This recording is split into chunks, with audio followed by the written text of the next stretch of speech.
Salut chers frères et sœurs dans le Seigneur. Bienvenue sur la Voix du Bon Berger TV. Aujourd'hui, notre étude va se porter sur la dîme. Qu'est-ce que la dîme?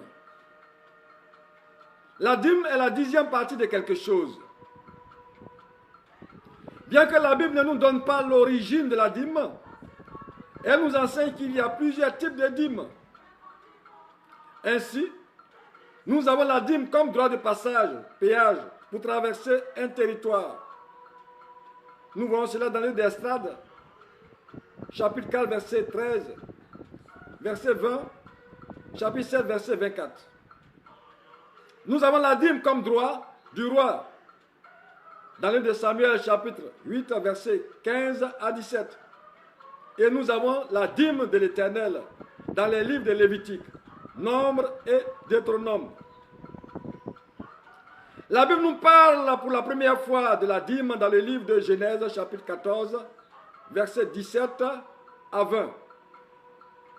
Ce passage nous relate l'histoire d'Abraham, qui revenant de guerre et passant sur le territoire de Salem, dont le roi était Melchizedek, lui donna la dîme de tout.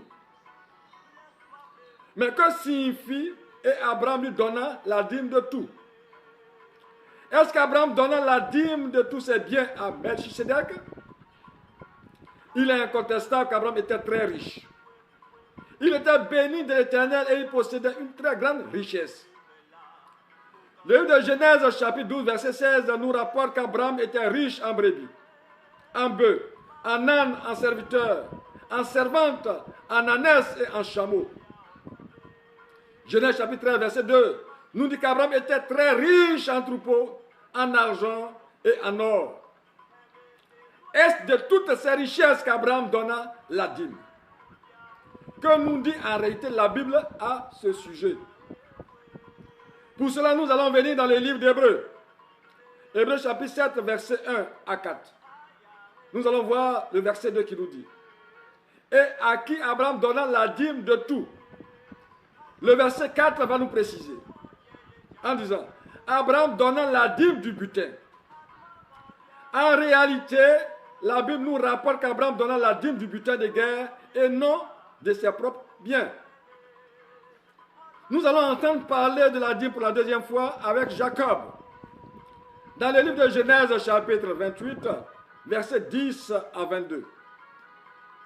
L'Éternel n'a jamais demandé à Jacob de lever de dîme.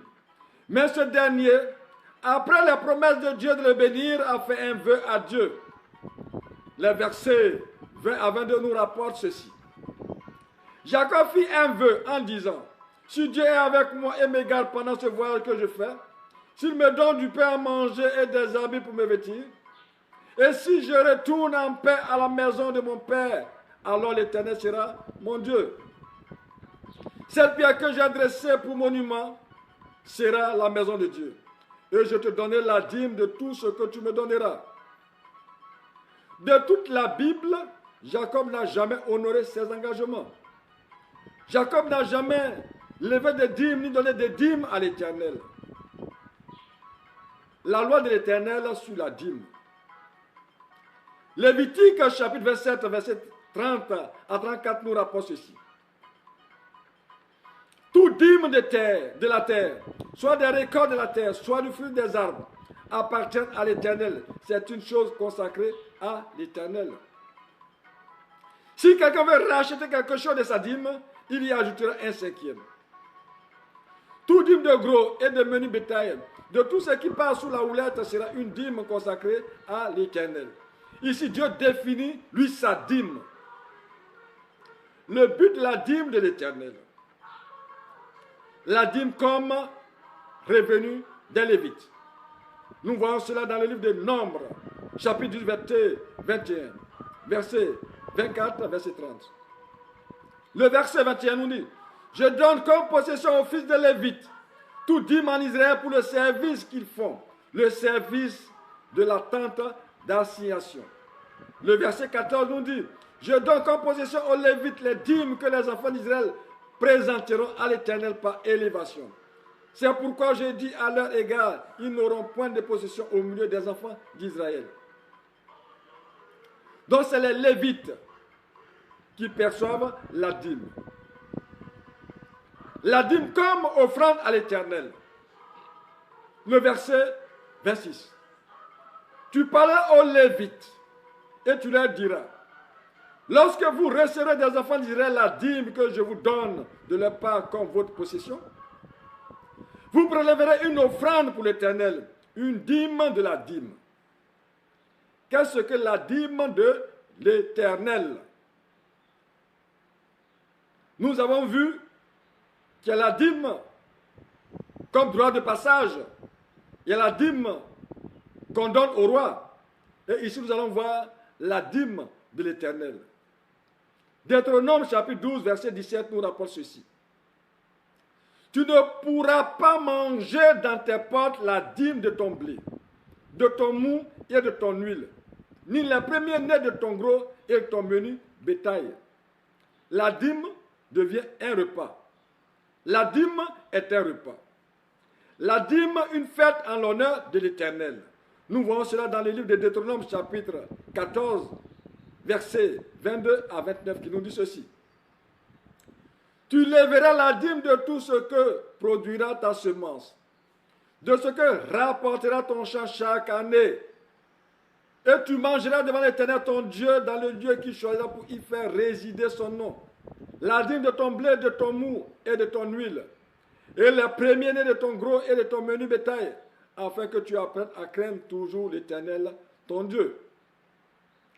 La dîme de l'Éternel n'est pas de l'argent. Verset 24.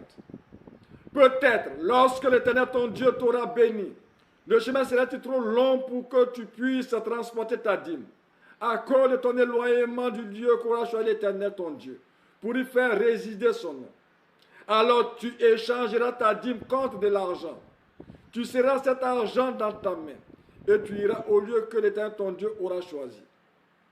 Si on doit échanger la dîme contre de l'argent, la dîme de l'Éternel ne peut pas être de l'argent. À qui profite la dîme de l'Éternel? Verset 26. Là, tu achèteras avec de l'argent tout ce que tu désireras, des bœufs, des brebis, du vin et des liqueurs fortes, tout ce qui te fera plaisir.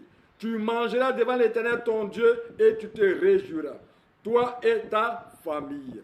Toi et ta famille. Tu ne délaisseras point le Lévite qui sera dans tes portes, car il n'a ni part ni héritage avec toi. Donc le premier bénéficiaire de la dîme dans les 2 premières années, c'est celui qui lève la dîme, lui et sa famille. Mais l'Éternel recommande à ce que ce dernier et sa famille ne délaissent point le Lévite.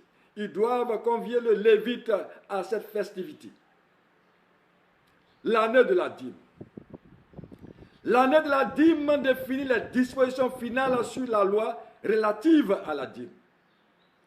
Prenons le livre de Deutéronome chapitre 26, versets 12 à 15, qui nous dit, au bout de 3 ans, tu sortiras toute la dîme de tes produits pendant la 3e année et tu déposeras dans tes portes. Alors viendront les Lévites, qui n'ont ni part ni héritage avec toi, l'étranger, l'orphelin et la veuve, qui seront dans tes portes, et ils mangeront et se rassaisiront, afin que l'Éternel ton Dieu te bénisse dans tous les travaux que tu entreprendras de tes mains. Lorsque tu auras achevé de lever toute la dîme de tes produits, la 3e année, l'année de la dîme, tu la donneras aux Lévites, à l'étranger, à l'orphelin et à la veuve. Et ils mangeront et se rassaisiront dans tes portes. C'est au cours de la 3e année. C'est quand tu auras levé la dîme, tu auras fait cette fête à l'honneur de l'Éternel. Durant 2 années, la 3e année, tu déposes à tes portes. Tu ne transportes plus pour aller dans le lieu où Dieu fait résider son nom, mais c'est chez toi que viennent le Lévite, l'étranger, l'orphelin et la veuve, et tu leur remets la dîme que tu auras levée. Et c'est au cours de cette 3e année que les Lévites prélève dans sa part la 10e partie pour l'Éternel, pour une offrande à l'Éternel. Et quand celui qui lève la dîme aura fini de lever la dîme, Dieu lui recommande de faire une prière. Cette prière est dictée par le Seigneur Dieu lui-même. Nous voyons cela dans les versets 13 à 15. L'Éternel nous dit, tu diras devant l'Éternel ton Dieu, j'ai ôté de ma maison ce qui est consacré, et je l'ai donné aux Lévites, à l'étranger, à l'orphelin et à la veuve, selon tous les ordres que tu m'as prescrits. Je n'ai transgressé ni oublié aucun de tes commandements. Je n'ai rien mangé de ces choses pendant mon deuil. Je n'en ai rien fait disparaître pour un usage impur. Et je n'en ai rien donné à l'occasion des morts. J'ai obéi à la voix de l'Éternel, mon Dieu. J'ai agi selon tous les ordres que tu m'as prescrits. Regarde de ta demeure sainte des cieux et bénis ton peuple d'Israël et le pays que tu as donné comme tu l'as juré à nos pères, ce pays où coule le lait et le miel. L'Éternel, dans le Nouveau Testament, dans la Nouvelle Alliance avec le sang de Jésus, a aboli la loi sur le sacerdoce lévitique et l'ordonnance liée à ce sacerdoce lévitique, ce qui veut dire la dîme. Allons dans le livre de Hébreux, chapitre 7, verset 5, verset 11, verset 17 à 18.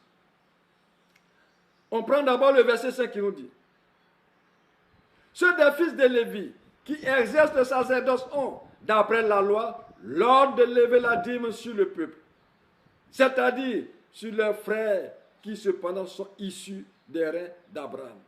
Donc c'est les fils de Lévi qui ont l'ordre de lever la dîme sur leurs frères, les descendants d'Abraham. Le verset 11 à 12 nous dit, si donc la perfection avait été possible par le sacerdoce lévitique, car c'est sur ce sacerdoce que repose la loi donnée au peuple, qu'a-t-il encore besoin qu'il parût un autre sacrificateur selon l'ordre de Melchisedec et non selon l'ordre d'Aaron? Car le sacerdoce étant changé, nécessairement aussi il y a un changement de loi. Le verset 17 à 18 nous dit, car ce témoin lui est rendu, tu es sacrificateur pour toujours, selon l'ordre de Melchisedec. Il y a ainsi abolition d'une ordonnance antérieure à cause de son impuissance et de son inutilité. Si la loi sur le sacerdoce lévitique est abolie, elle est abolie avec toute son ordonnance, c'est-à-dire que les prescriptions sur la dîme.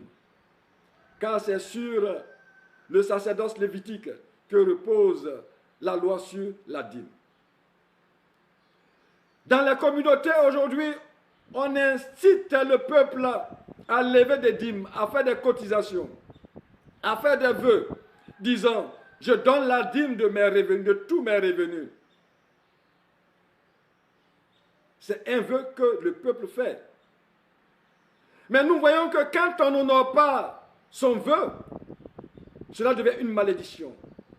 Le livre de Nombres, chapitre 30, verset 2, nous dit que si tu fais un vœu à l'Éternel, ne tarde pas à accomplir ton vœu. Nous voyons l'exemple de Jacob qui a fait un vœu à l'Éternel. Mais quand nous avons vu que Jacob était arrivé en Égypte, nous voyons au chapitre 47, le verset 8, Pharaon a demandé à Jacob, ces jours, ces années, sur cette terre des hommes. Alors Jacob a répondu que les jours de ces années de vie sur cette terre ont été peu nombreux et mauvais.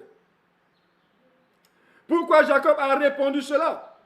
Parce que Jacob lui-même, il a fait des vœux à l'Éternel. Il a fait un vœu qu'il n'a pas honoré. Alors que Dieu dit que si tu fais un vœu, ne t'a pas honore le vœu que tu as fait à l'Éternel. C'est pour cela que j'invite les chrétiens à revenir dans la parole de Dieu. Si vous êtes dans une communauté qu'on vous exige de faire ce vœu, de lever une dîme et que vous avez accepté, alors honorez vos engagements, au risque de voir la malédiction s'abattre sur vous. Que le Seigneur vous bénisse et vous ramène dans sa parole.